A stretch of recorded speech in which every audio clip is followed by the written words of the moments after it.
है कोई सामने टक्कर का। अपन ने सबको हिला कर रख दिया। डीजे संतोष कुमार मरावी।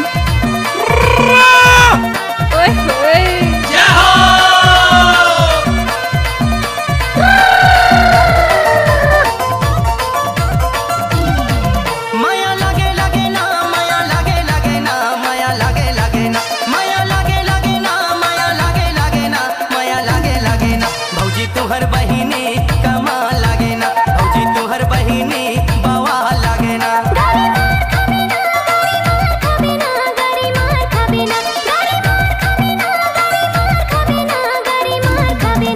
जीजा के भाई ते गरी मार खाबे ना, जीजा के भाई ते गरी मार खाबे ना। भौजी तुहर बहिनी कमा लागे ना, जीजा के भाई ते गरी मार खाबे ना।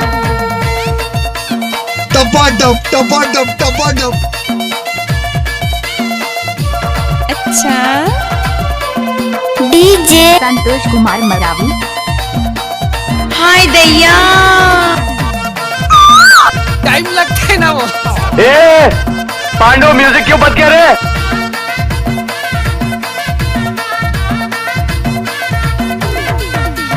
पातर का मरिया है लचक जोरदार, भैया के सारी जी दिखेला बवाल।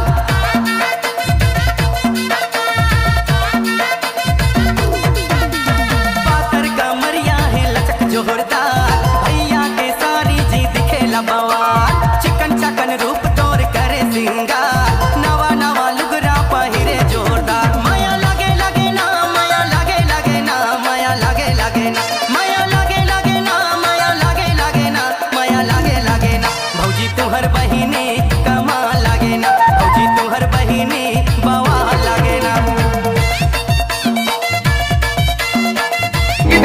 काट रही है ओम को ले भैया ओम को।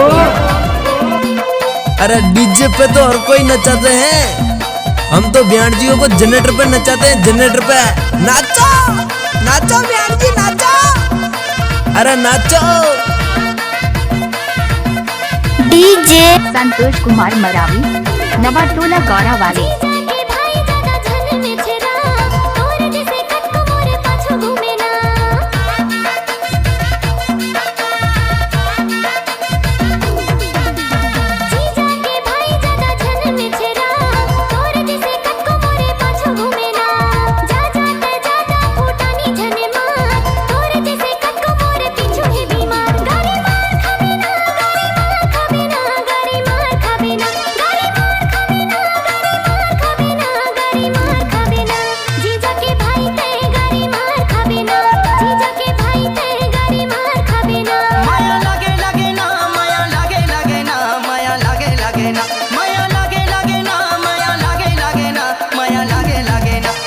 तुहर बहिनी कमा लागे ना, भौजी तुहर बहिनी बवा लागे ना।